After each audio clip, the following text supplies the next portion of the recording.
I stood there in the blinding Colorado sun, squinting at the empty spot where our car had been just 10 minutes ago. My wife, Chloe, and her friends, Isla, Stephanie, and Lauren, had vanished. At first, I thought it was one of their stupid pranks. They were always doing stuff like this, pushing boundaries, testing how much I'd take before I snapped. 5 years of marriage, and I'd gotten used to their little games, the way they'd laugh at me, the way Chloe would join in instead of standing up for me. But this felt different. My phone was still plugged into the car charger, my wallet tucked in the glove box. All I had was the faded t-shirt and jeans I was wearing, and a growing pit in my stomach as the minutes ticked by. We'd been on this road trip to Stephanie's lake house for 3 days now, and I'd been miserable the whole time.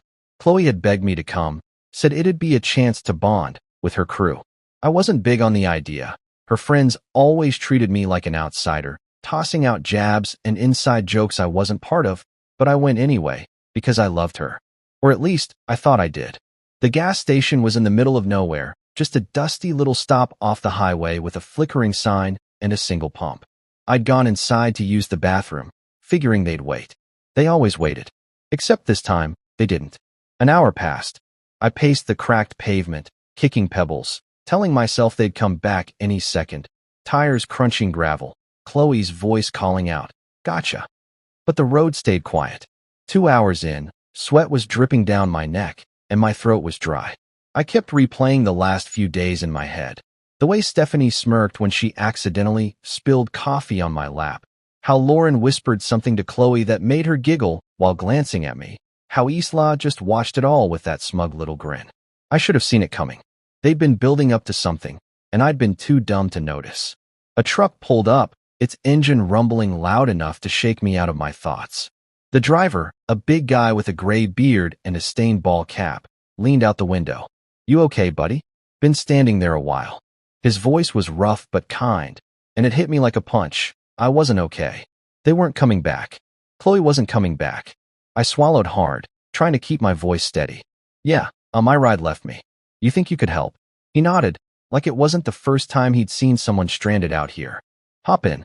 "Where you headed?" I didn't even know. "Home. Back to Chloe. The life we'd built." But as I climbed into the cab, something shifted inside me. 5 years of her laughing at me, brushing me off, letting her friends treat me like garbage. It all came rushing up, hot and heavy. I stared out the window as the gas station shrank in the side mirror. The trucker didn't ask too many questions, just kept driving, humming some old country song. My hands clenched into fists on my lap. I could have borrowed his phone, called Chloe, demanded answers. But what would she say? "It was a joke, babe. Don't be so sensitive." I'd heard it all before. Every time I complained about her friends, she'd roll her eyes and tell me I didn't get their humor. Maybe I didn't. Maybe I never would. But standing there alone, abandoned like some stray dog, I realized something. They didn't get me either. And Chloe? She'd picked them over me, again and again. The trucker dropped me off at a crossroad, pointing me toward Grand Junction, the nearest town.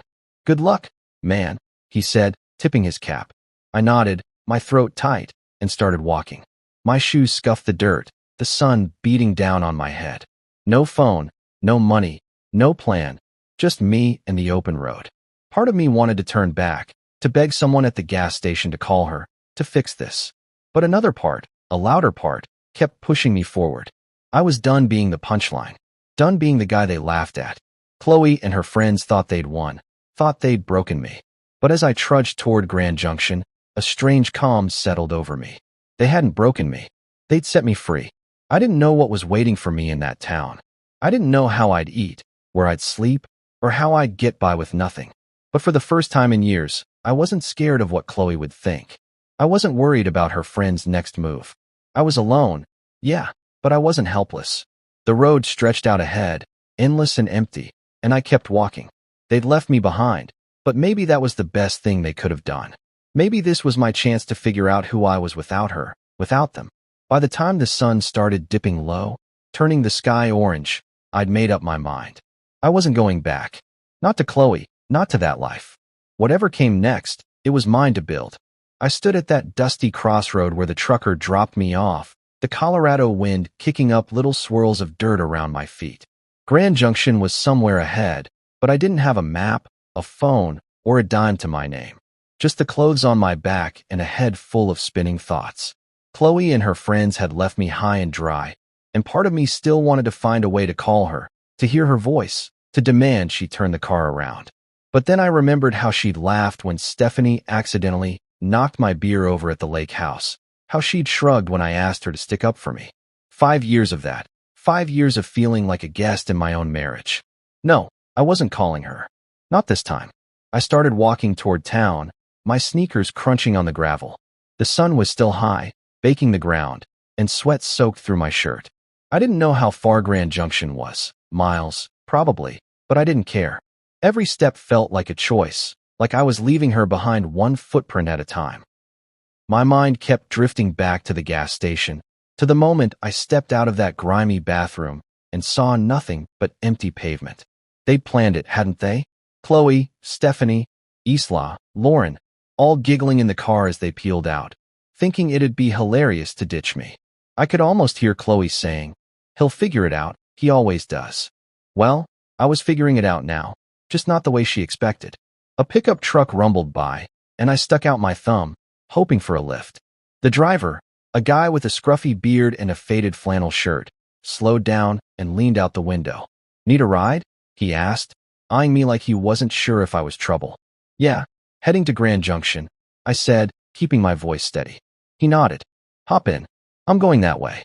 I climbed into the passenger seat, grateful for the break. The cab smelled like oil and cigarettes, but it beat walking. "What's your story?" he asked as we rolled down the highway. I hesitated, then shrugged. "Got left behind by some people I thought I could trust." He grunted, like he'd heard that one before. "Happens more than you'd think out here." He dropped me off on the edge of Grand Junction, near a cluster of low buildings and a blinking traffic light. "Take care, man," he said, and drove off. I stood there, taking it in. A small town with a mix of old brick storefronts and newer chain stores. People going about their day like nothing was wrong. But everything was wrong for me. No wallet, no ID, no way to prove who I was. I needed help, and fast. I spotted a sign for a homeless shelter a few blocks down, a plain building with a cross painted on the side. My stomach twisted at the thought. Me in a shelter? But what choice did I have? Inside, it was dim and smelled like bleach and stale coffee. A guy behind the counter looked up. Roy, his name tag said. He was older, maybe 50, with a shaved head and a no-nonsense stare. "You lost or just broke?" he asked, sizing me up. "Both," I admitted, rubbing the back of my neck. "Got ditched out on the highway. No money, no phone, nothing." Roy didn't blink. "Happens. You got a name?" "Yeah.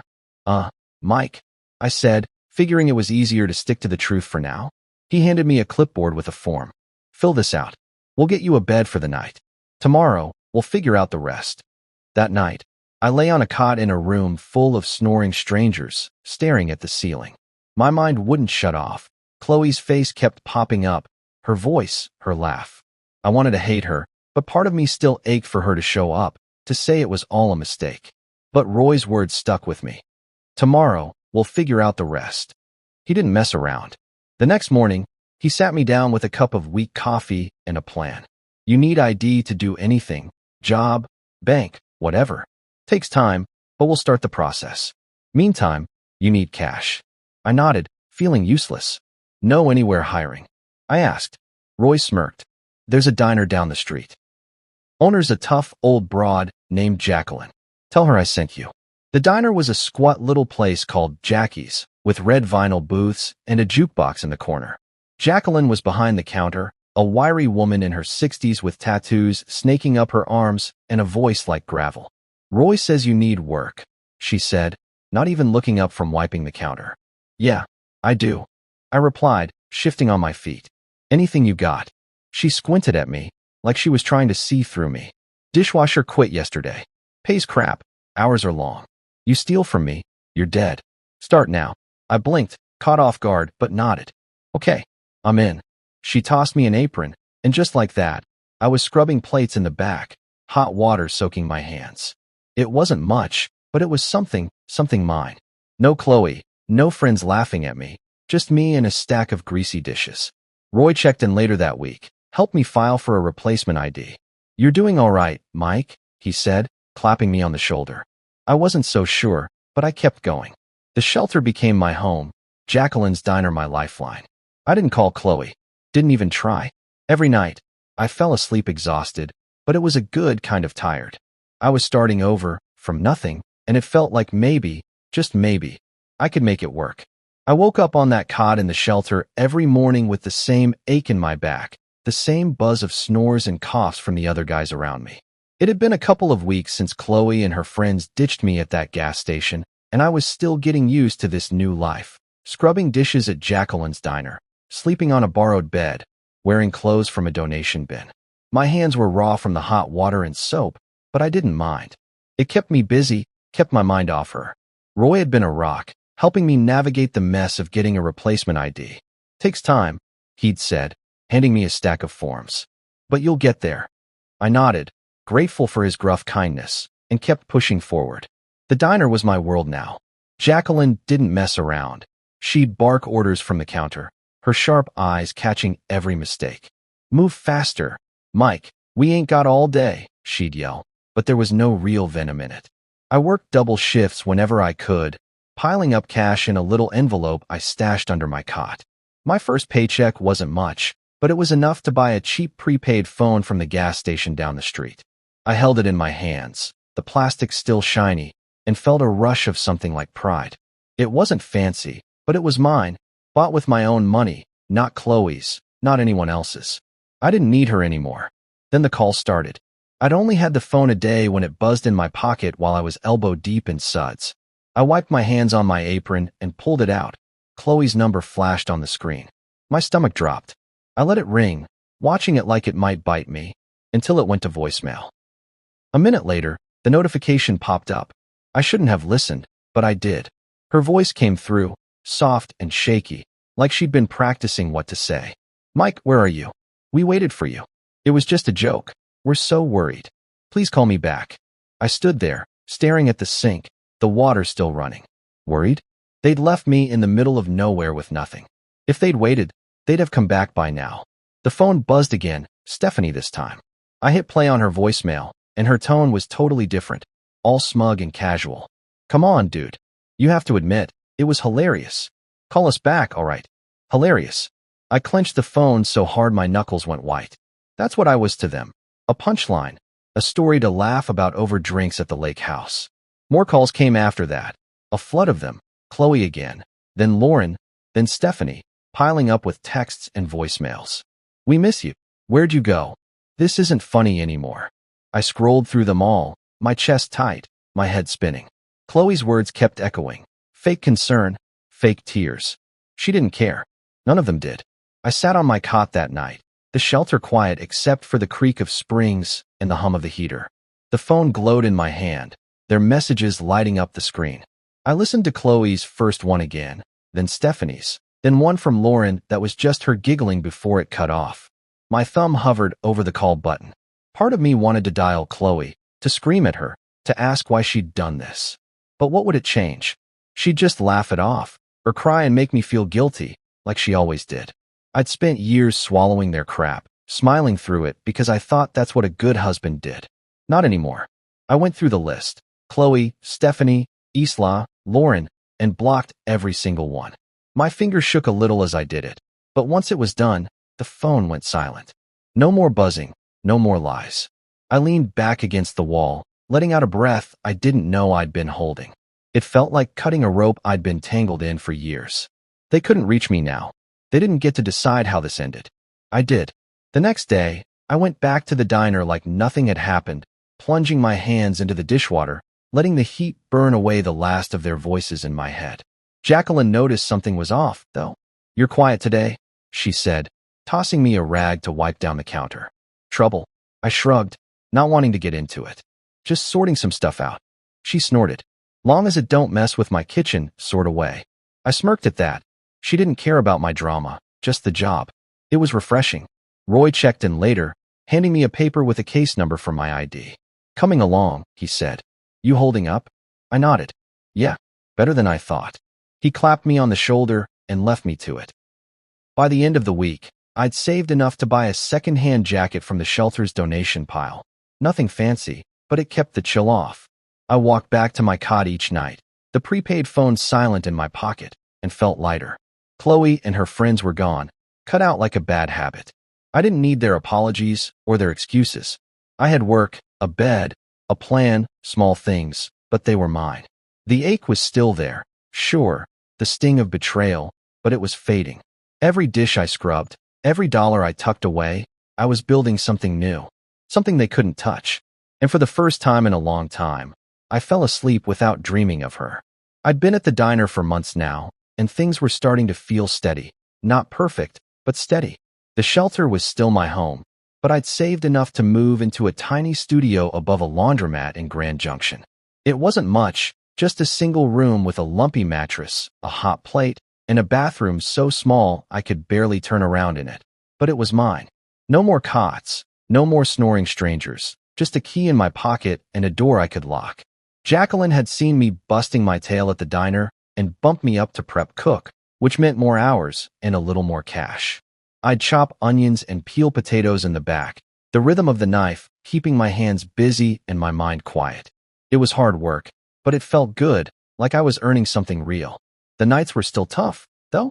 I'd lie on that creaky mattress, staring at the water stains on the ceiling, and Chloe would creep into my head. I'd see her smile, hear her laugh, not the mean one she used with her friends, but the soft one she'd give me back when things were good, back before I became her punching bag. I'd wonder what she was doing, if she missed me, if she even cared. The loneliness hit hard sometimes, a cold weight in my chest that wouldn't go away. But then morning would come, and I'd drag myself out of bed, pull on my jacket, and head to the diner. No fear of her judgment, no cruel jabs from her friends, just me, free to breathe, free to be. One night, after a long shift, I was messing around with my prepaid phone, bored and restless.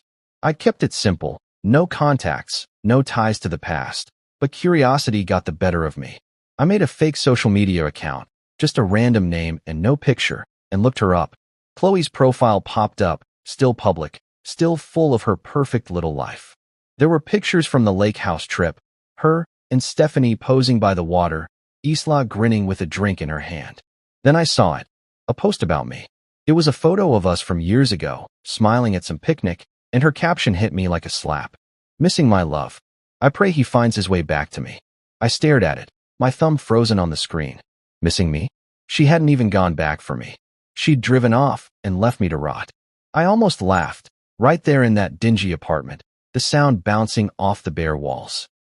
It was so fake, so Chloe, turning herself into the victim, like I'd wandered off on my own instead of being abandoned.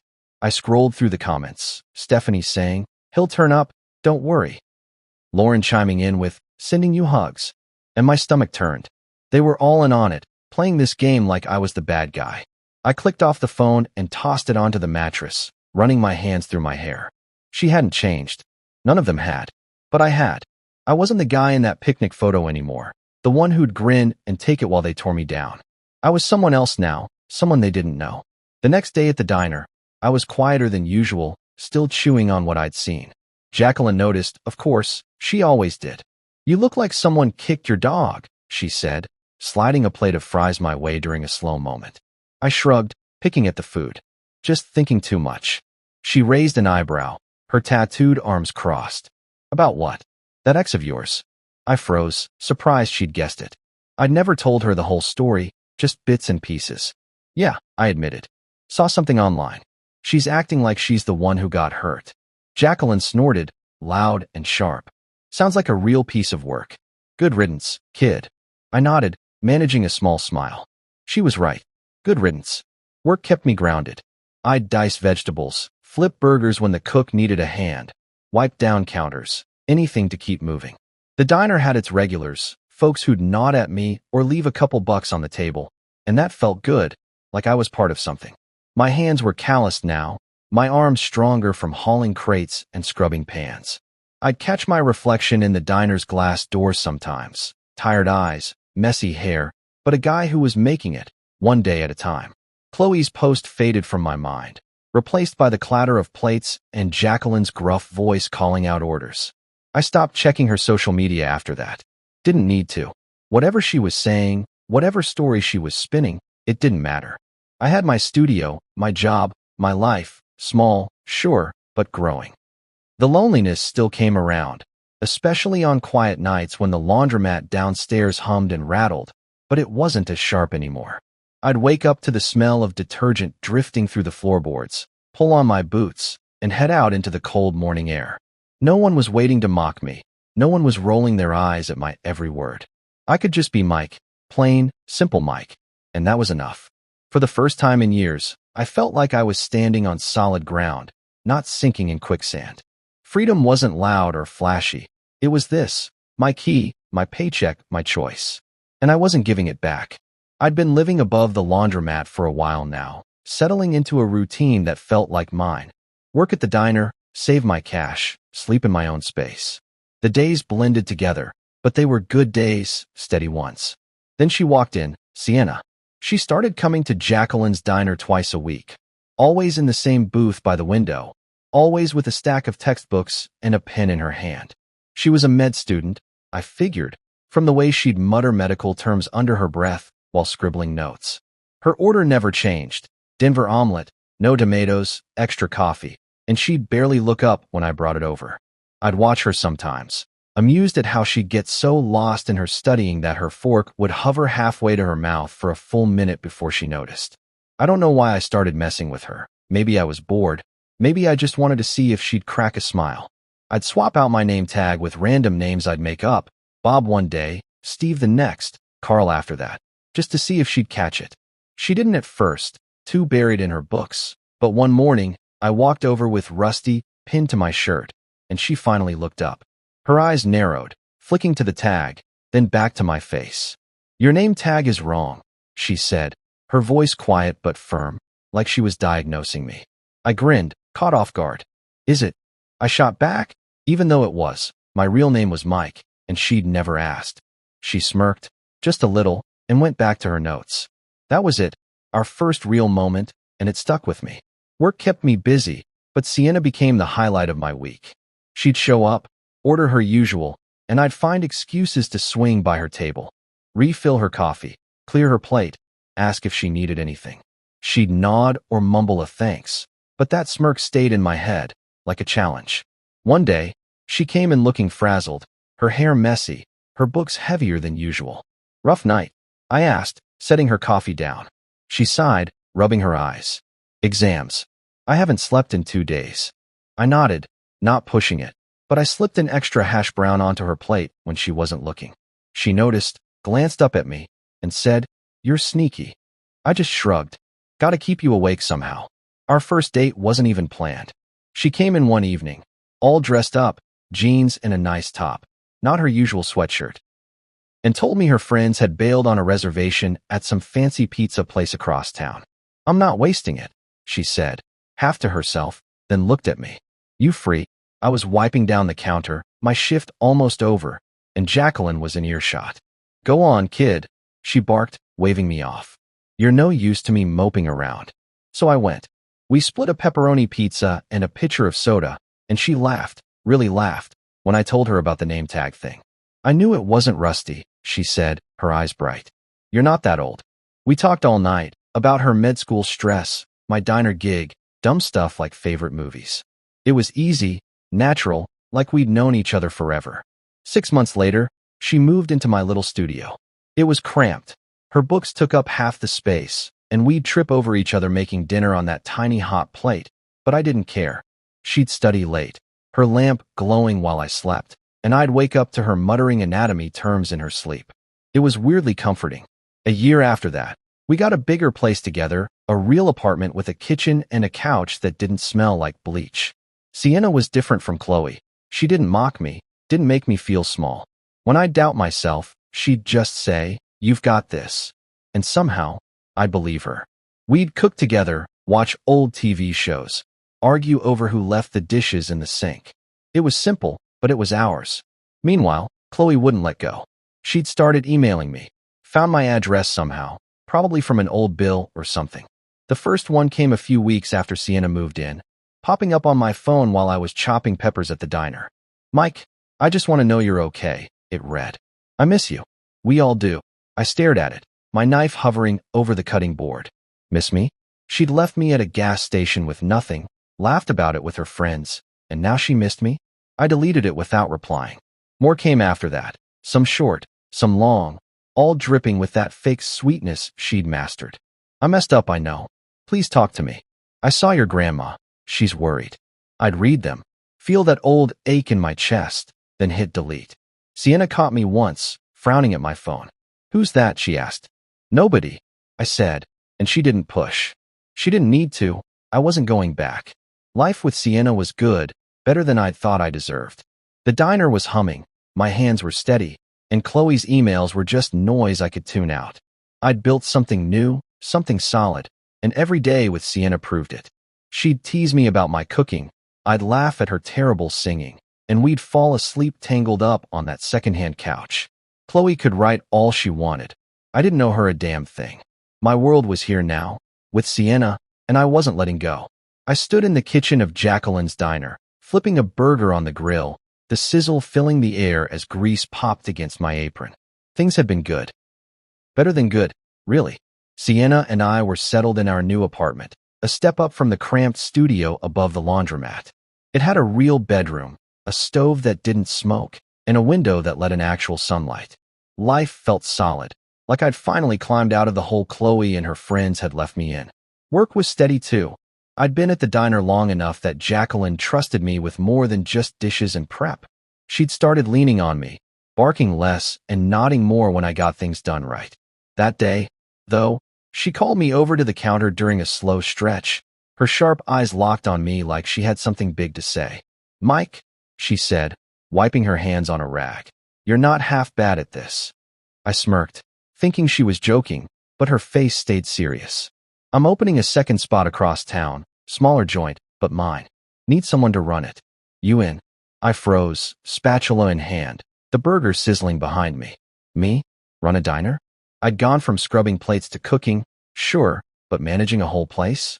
You serious? I asked, my voice rougher than I meant it to be. She snorted. Do I look like I'm kidding? You've got the chops. Work hard, don't steal, don't whine. Say yes or no. My head spun. A year ago, I'd been dumped at a gas station with nothing. Now I was getting offered this. I almost said no, convinced it was some trick, like Chloe's pranks all over again. That night, I sat on our couch, Sienna's and mine, staring at the TV without really watching it. She came home from a late study session, dropping her bag by the door, and saw me just sitting there. What's up? She asked, kicking off her shoes. I told her about Jacqueline's offer, my voice low, like saying it out loud might jinx it. She wants me to run her new diner. Me in charge. Sienna plopped down next to me, her knee brushing mine. And you're thinking about turning it down? She said, reading me like always. I shrugged, rubbing my neck. I don't know. What if I screw it up? She grabbed my hand, her grip firm. You're already running that place half the time, helping with orders, fixing stuff when she's yelling at someone else. Just make it official. You've got this. Her words hit me hard, like a shove I didn't know I needed. She didn't doubt me, not for a second, and that felt new, strange, good. Chloe would have laughed, said something like, you? A boss? And her friends would have piled on. But Sienna just looked at me, steady and sure, and I nodded. Okay, I'll do it. She smiled, that small one I loved, and leaned her head on my shoulder. Good. Now stop moping. We've got dishes to do. I laughed, the weight lifting a little, and we washed plates together, her humming some off-key song while I splashed water at her. The next day, I told Jacqueline yes. She grunted, like she'd expected it, and handed me a set of keys. Don't burn it down, she said, then went back to counting cash. The new diner was a hole-in-the-wall spot. 10 tables, a counter, a kitchen barely big enough for two, but it was mine to run. I started the next week, setting up schedules, ordering supplies, cooking when the line got slammed. It was chaos at first, waitresses forgetting orders, me burning a batch of fries, but I figured it out. Sienna was right. I'd been doing this stuff already, just without the title. The place started humming, regulars trickling in, and Jacqueline even stopped by once, nodding like she approved. Not bad, kid, she said, and I felt taller than I had in years. Then Chloe's email came. I was at the new diner, checking inventory on my phone, when it popped up. Mike, your grandmother's been asking about you. Please let us know you're alive. My gut twisted. Grandma. She'd always been sweet, sending me cards even after I married Chloe. But Chloe bringing her up now? It was a cheap shot, a hook to reel me back in. I pictured her typing it, fake tears in her eyes, trying to guilt me like always. I deleted it, my thumb slamming the screen harder than it needed to. She didn't get to use grandma against me, not after what she'd done. I hadn't called home in a while, sure, but I'd fixed that myself, not through her. I threw myself into the diner after that, keeping my hands busy so my mind wouldn't wander. The place was picking up, truckers stopping by, locals chatting me up like I was one of them. I'd come home to Sienna studying at our table, her books spread out, and she'd ask how it went. Good, I'd say and mean it. We'd cook dinner. Nothing fancy, just pasta or burgers, and talk about her classes, my day, the future. Chloe's emails kept coming, piling up in my trash folder, but I didn't open them. She was a ghost, a shadow I could ignore. My life was here. The diner, Sienna, the keys in my pocket. I'd been abandoned once, left to figure it out, and I had. Now I was building something better, something they couldn't touch. Every night, I locked up the diner, drove home to Sienna, and felt like a man who'd finally found his footing. I was flipping eggs in the kitchen of my third diner, the one on the edge of town, when my phone buzzed in my pocket. The morning rush was in full swing, truckers hollering for coffee, waitresses darting between tables, and I almost ignored it.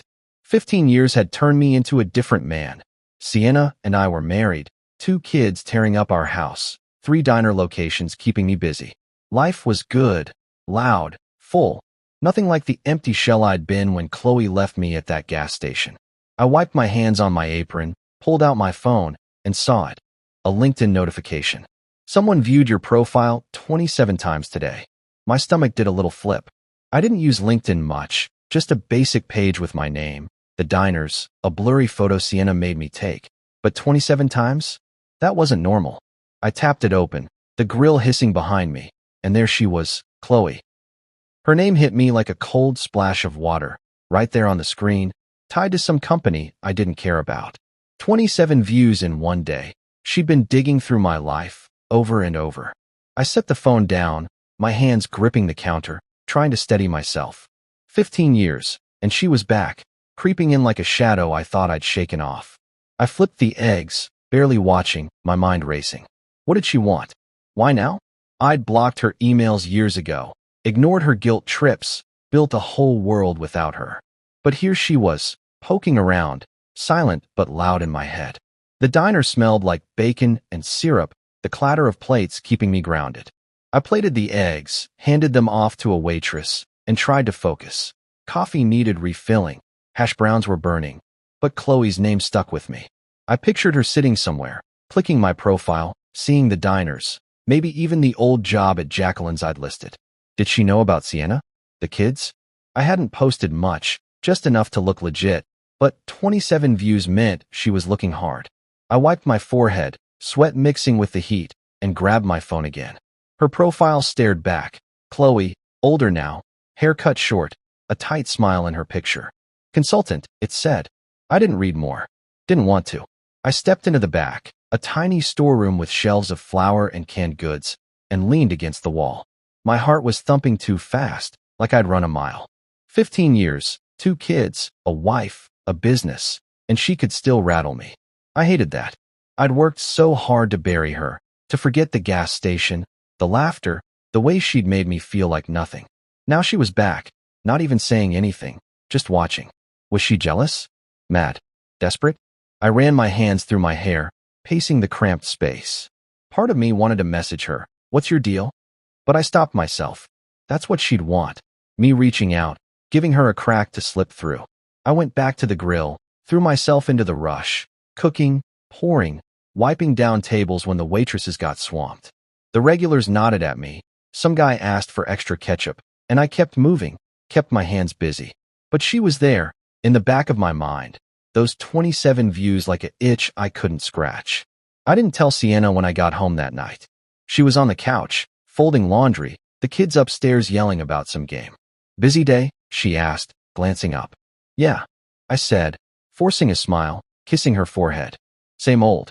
She didn't push, just handed me a pile of socks to sort, and I sat there, folding, pretending everything was fine. The house was warm, smelled like dinner, chicken and rice, Sienna's go-to, and the kids tumbled down, begging for dessert. I laughed, said no, felt normal for a minute. But Chloe lingered, a ghost I couldn't shake. I didn't check LinkedIn again, didn't need to see if she'd looked more. 27 was enough. I helped Sienna with the dishes, her hip bumping mine, and tried to let it go. My life was here, 2 kids fighting over the last cookie, a wife who didn't laugh at me, diners I'd built from nothing. Chloe couldn't touch that, not really. Still, I went to bed with her name in my head, staring at the ceiling while Sienna slept beside me. The next day, I was at the first diner, pouring coffee, when my phone buzzed again. I didn't look, just shoved it deeper in my pocket. If it was her, I didn't want to know. I'd spent years locking her out, and now she was knocking, quiet but steady. I focused on the work, grill, counter, cash register, kept my hands moving, my voice steady. She was out there, somewhere, but I was here, standing tall. Whatever she wanted, whatever game she was playing, I wasn't biting. Not yet. Not ever, if I could help it. I was wiping down the counter at the original diner, the one Jacqueline first hired me for, when the door jingled and they walked in, Chloe, Stephanie, and Isla. It was 3 days after those LinkedIn alerts, and I'd been on edge, half expecting something like this. The breakfast rush had just died down, leaving a handful of regulars sipping coffee, the air thick with grease and burnt toast. I saw them before they saw me. Chloe's short hair catching the light, Stephanie's swagger still there. Isla hunched like she wanted to disappear. My gut twisted, hands freezing on the rack. 15 years since they ditched me at that gas station, and now they were here, in my diner, my turf. I didn't move, just watched them pick a booth by the window and sit, their voices low but familiar. I could have stayed back, let the waitress handle it, but something pulled me out there. Maybe anger, maybe just needing to see it through. I grabbed a pot of coffee, more for something to hold than anything else, and walked over. Chloe spotted me first, her eyes going wide, her mouth dropping open. "Oh my God, it's you," she said, her voice shaky, like she hadn't rehearsed it. Stephanie leaned back, smirking like always. "Hey, look at you, big shot." Isla glanced up, then down fast, her hands fidgeting with the menu. I stood there, coffee pot in hand, looking at them. Older, worn, desperate in a way I didn't expect. "What do you want?"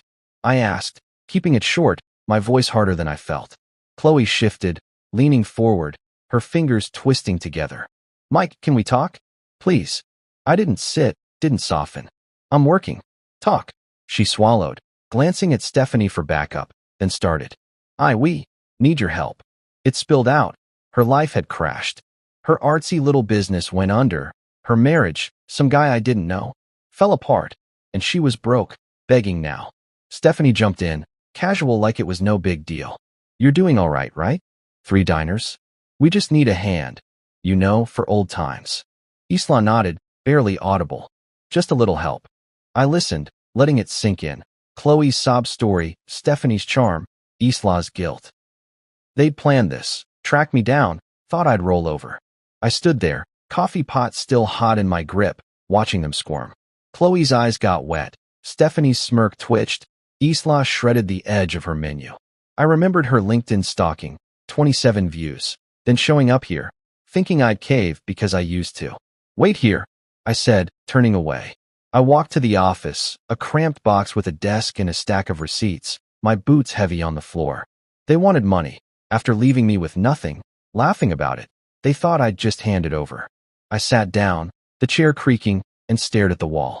My hands shook a little, not from fear, from anger. I could have yelled, thrown them out, but I didn't. I grabbed an envelope, wrote a check, and headed back. They were still there, whispering, heads snapping up when I walked over. I dropped the envelope in front of Chloe, watching her fingers snatch it up, her face lighting up for a second. She opened it. $73.50, the exact cost of a Greyhound ticket from Grand Junction back home, 15 years ago. Her smile crashed, her breath catching. Stephanie grabbed it, glaring. "What the hell is this?" she snapped. I leaned in, my voice low, steady. "That's what it would have cost me to get back to you that day. I didn't. You don't get more than that." Chloe's mouth opened, no sound coming out. Stephanie shoved the check at me. "You're a jerk, Mike. After everything." I cut her off. "After everything? You left me. You laughed. This is me being generous." Isla flinched, her hands balling up, but she didn't speak. I straightened, looking at them. Chloe pale, Stephanie fuming, Isla shrinking. "It's time to leave," I said, loud enough for the diner to hear. "Don't come back." I turned, walked to the counter, my heart pounding but my steps sure. The waitress hovered, unsure, but I waved her off. "They're done," I said, grabbing a rag to wipe my hands. They sat there a minute, stunned, then scrambled up, Chloe shoving the envelope in her purse, Stephanie muttering, Isla trailing behind. The door jingled shut, and the diner went back to normal, coffee pouring, forks clinking, like they'd never been there. I stood behind the counter, pouring myself a cup, my hands steady now. They'd come begging, thinking I'd bend, and I'd shut them down. It wasn't loud or messy, just cold, final. I sipped the coffee, bitter on my tongue, and watched the regulars chat, oblivious. Chloe's tears, Stephanie's anger, they didn't matter. I'd given them what they'd given me, just enough to walk away. The diner hummed around me, my diner, my life, and they were gone. I finished my shift, locked up, and drove home, the weight lifting with every mile. They'd tried, and they'd lost. That was it. I leaned against the diner's front window, the glass cold against my arm, watching Chloe, Stephanie, and Isla out in the parking lot. They'd just stormed out after I handed them that $73.50 check. Bus fare from Grand Junction, nothing more. And now they were at it, arguing like kids caught stealing. Stephanie was loud, her hands slashing the air, her face twisted up like she wanted to hit something. Chloe stood there, the envelope crumpled in her fist, staring at the ground, her shoulders hunched. Isla hung back, her arms crossed tight, looking like she might bolt or cry. Maybe both. I couldn't hear them through the window, but I didn't need to. They'd come in begging, thinking I'd cave, and I'd sent them packing. Now they were unraveling, and I just watched, feeling nothing. The sun was low, painting the lot orange, their shadows stretching long across the gravel.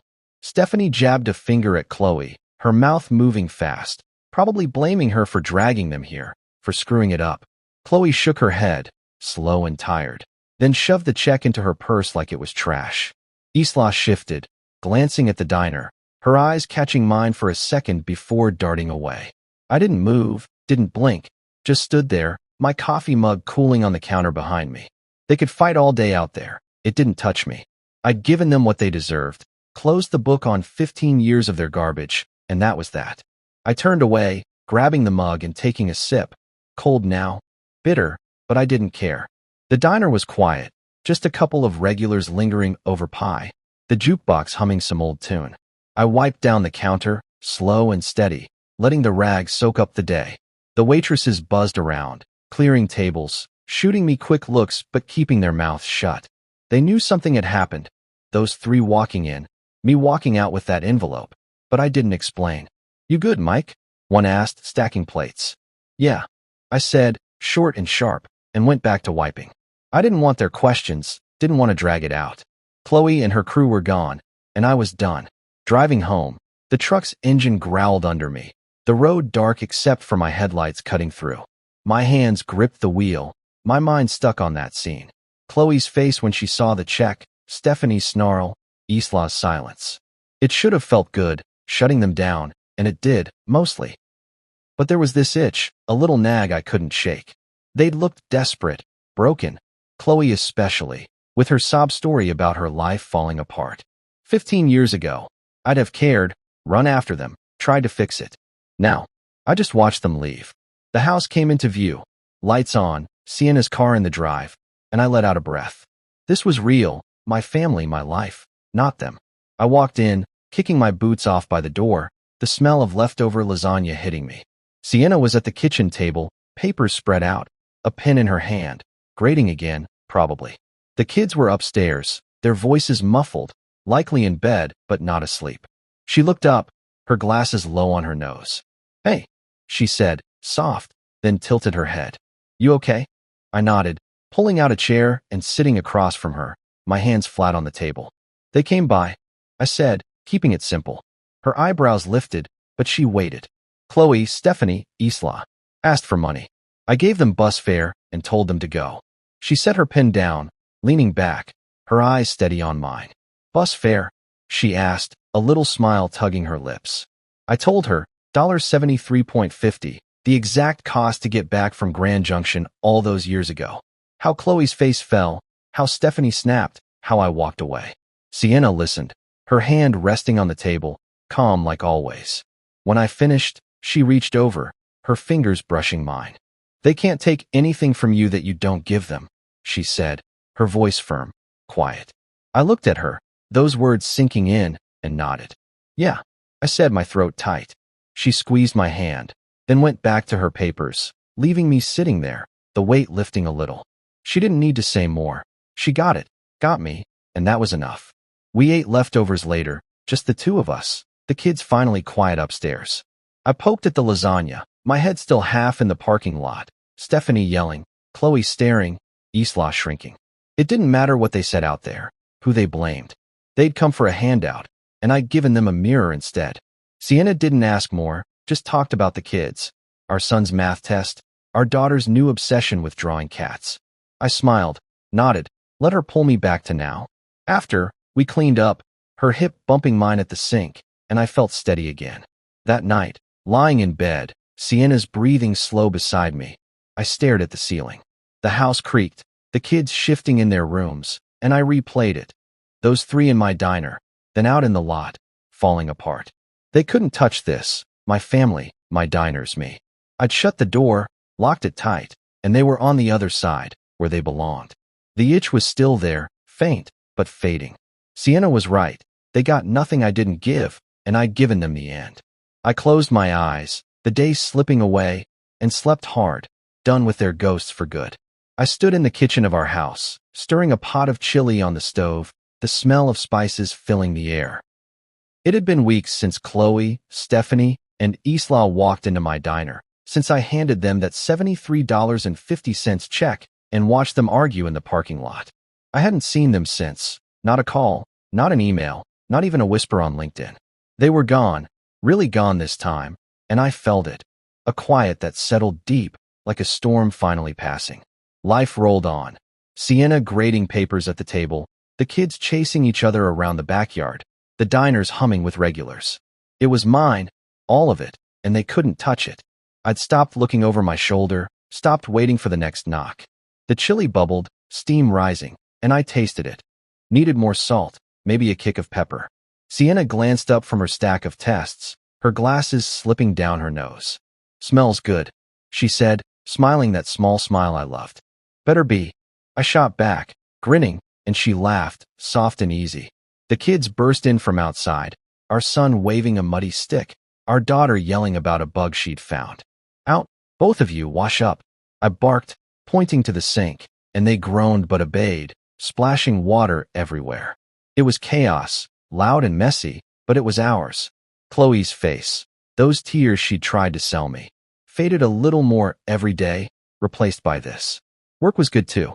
I bounced between the three diners, flipping burgers, checking stock, joking with the waitresses. The regulars knew me now. Old Tom with his coffee, the trucker who tipped big, the lady who always asked for extra napkins. They'd nod, say, "Hey, Mike," and I'd nod back, feeling like I belonged. Jacqueline stopped by the first diner one morning. Her tattoos faded, but her glare still sharp. "You didn't screw it up," she said, looking around, then clapped my shoulder and left. High praise from her. I laughed to myself, pouring coffee for a table, and thought about how far I'd come, from a gas station nobody to this. I didn't check on Chloe anymore. No fake social media accounts, no late-night scrolls. I'd done that once, years back, seen her play the grieving widow, but now? I didn't need to know. She was out there, somewhere, living whatever life she'd made after her business tanked, her marriage crumbled. Stephanie and Isla too, maybe still mad, maybe still blaming her. It didn't matter. They'd come begging, and I'd shut the door. That $73.50 check was the last thing I'd ever give them. Just enough to walk away, like they'd left me to do. I didn't feel bad, didn't feel guilty. I felt free. Sienna and I took the kids to the park that weekend, a crisp fall day with leaves crunching under our boots. Our son ran ahead, kicking a ball, while our daughter clung to my hand, pointing at every squirrel. Sienna walked beside me, her arm brushing mine, and we didn't say much, just watched, breathed, lived. I thought about Chloe for a second, her showing up, her voice cracking, and let it go. She couldn't take this from me, couldn't even come close. I'd built it all without her, despite her, and it was better than anything she'd ever offered. You're quiet, Sienna said, nudging me. Just happy, I replied, and she squeezed my hand, knowing I meant it. Back home, we ate the chili, too spicy, the kids complained, but they shoveled it down anyway. I sat at the table, watching them bicker over the last roll, Sienna rolling her eyes at their noise. This was it, the best revenge, if you could call it that. Not some big fight, not rubbing it in their faces, just living well, living real. Chloe wanted me to break, to crawl back, and I hadn't. I'd walked away from that gas station, from her, and kept going. Roy at the shelter, Jacqueline's diner, Sienna's laugh, these kids. Every step was mine, every piece earned. They'd lost, not because I'd beaten them, but because I'd stopped playing their game. The days kept rolling, school runs, diner shifts, quiet nights with Sienna on the couch. I didn't look back, didn't need to. Chloe was a memory, a shadow that couldn't reach me anymore. I'd see her sometimes, in a flash, her smirk, her tears, but it didn't stick. I'd turn the radio up, flip a burger, hug my daughter, and she'd fade. The diners thrived, the kids grew, Sienna and I argued over dumb stuff like whose turn it was to mow the lawn. It was simple, messy, perfect. I'd wake up early, make coffee, stand in our kitchen looking out at the yard, and feel it. Peace, deep and steady. One night, after the kids were in bed, I sat on the porch, a beer in my hand, the air cool against my skin. Sienna came out, wrapped in a blanket, and sat beside me. "What's on your mind?" she asked, her voice soft. I took a sip, staring at the stars. "Nothing," I said, then smiled. "Everything." She leaned her head on my shoulder, and we sat there, quiet, together. Chloe was gone, really gone, and I was here whole. The best revenge wasn't revenge at all. It was this, right now, a life so good I didn't need to prove anything. I'd made it, and that was enough.